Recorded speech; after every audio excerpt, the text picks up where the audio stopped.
I'm Ashley of X of Words. I'm Tiffie Starchild. And I'm Khaliden.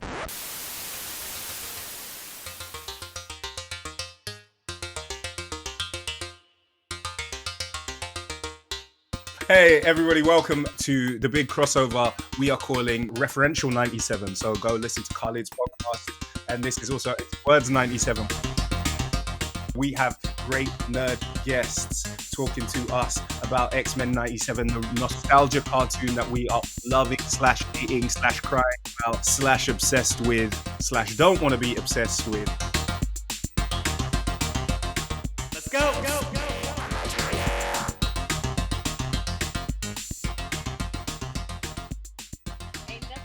If I was gonna dock this episode, it'd have been because I don't care about Charles and what he has going on. But like I said, he can't take nothing away from what Storm has. So it's a full 97 for this episode. Now, when I rewatch it, when the Shi'ar stuff comes up, you might see me walk away. You might say this is a good time for me to run to the restroom, or I think I do need a little snacky snack right now. Let me get a little rumbly in my tumbly. Let me go, and I don't want to come back and see my goddess on the screen. And you know what? You're right, Ash. This show expects you to know everything. I was not familiar with the Shi'ar or with Death, with Deathbird. So when we first saw her, right, I was like, ooh, she's cool. Who is she? I like. Oh no, she's a bad guy. We don't like. Oh, she don't like Charles. Wait a minute. Let me see what she's talking about. I was all over the place.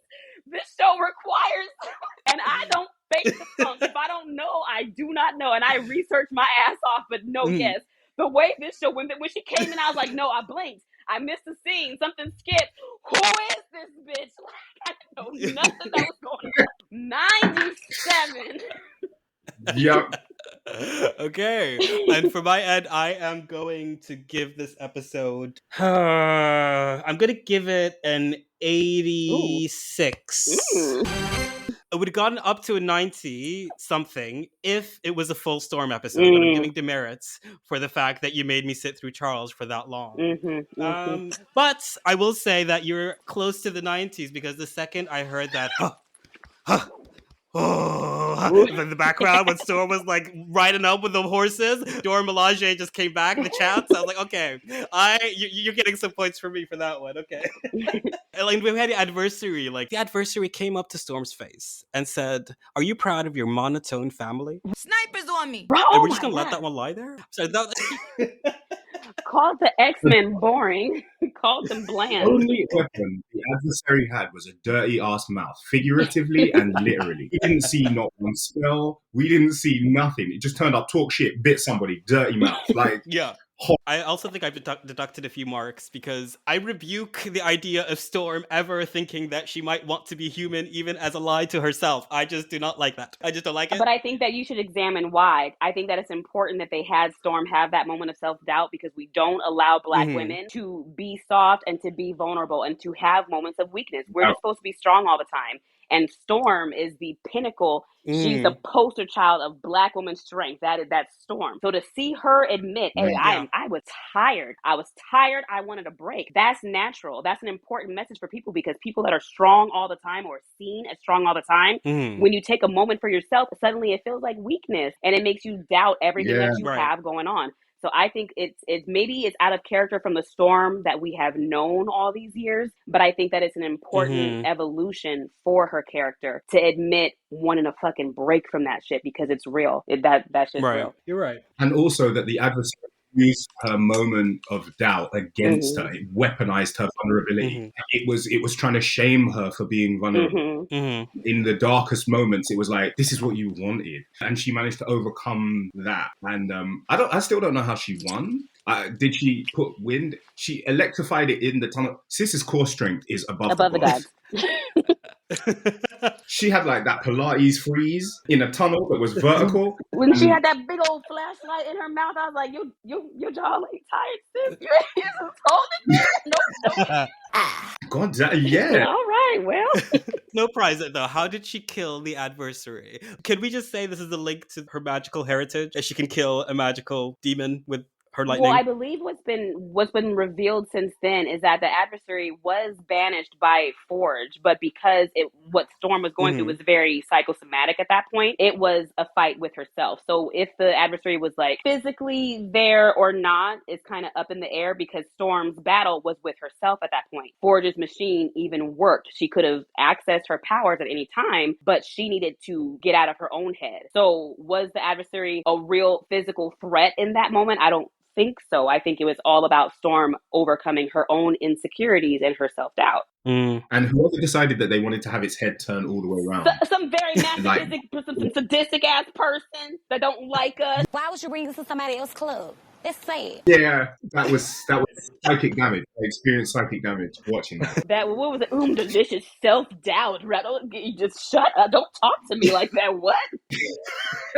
Ew. Please don't. You are disrespecting my boundaries right now. Can you imagine gentle parenting a villain like the adversary? Like no. We don't use that kind of language. We don't.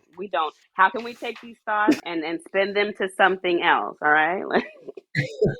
No dragging mommy into purgatory. X-Men! Before we get into the final questions, do we have any thoughts that we've not gotten into? Yes, I'm sick. I am Marvel. Come here, come closer. Marvel, I'm sick of fucking Sinister. Wrap it up. Yeah? Say more. I need the Sinister shit to be done by 5:30 p.m. today. That's what I need. I don't care where you have to go. I don't care where you have to put him. Take those sawn off teeth. That ribbon motherfucking cape. Get rid of it.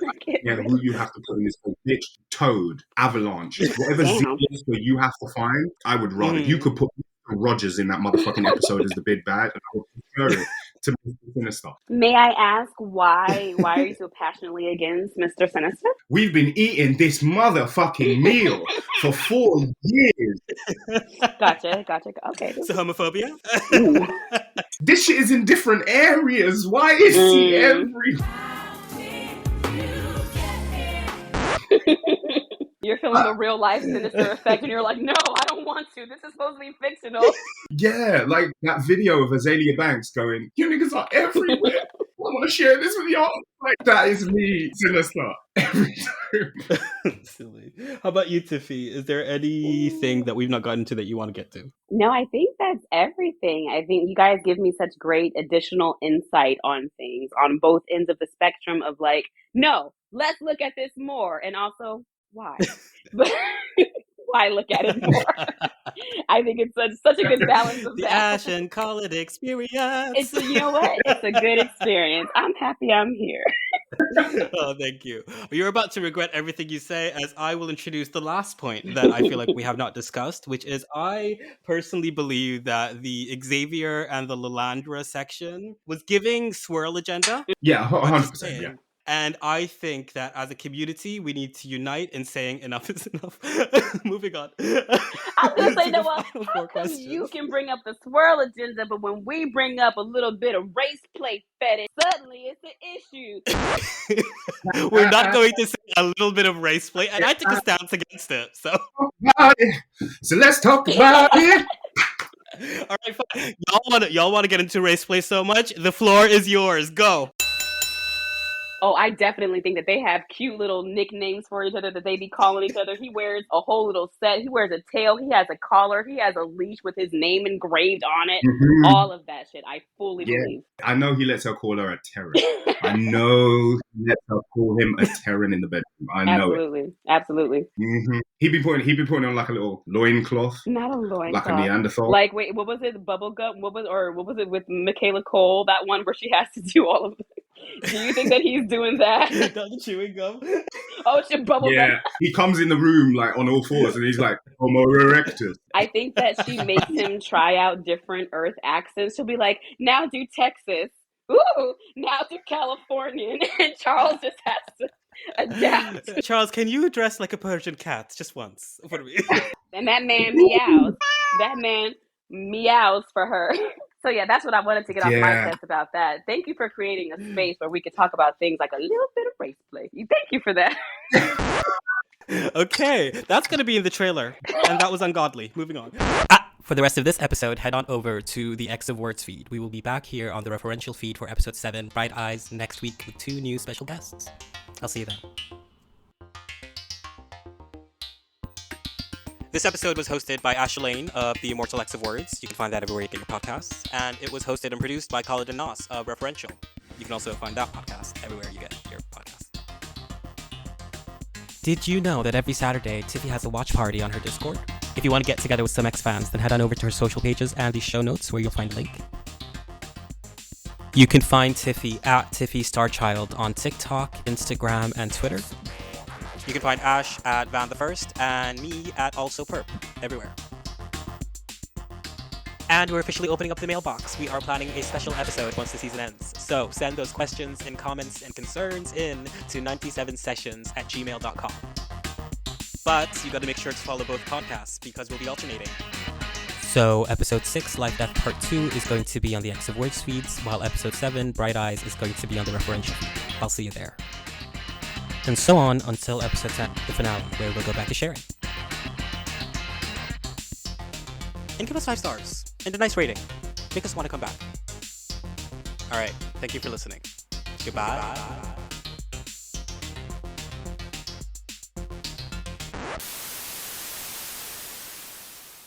11-11. To freedom!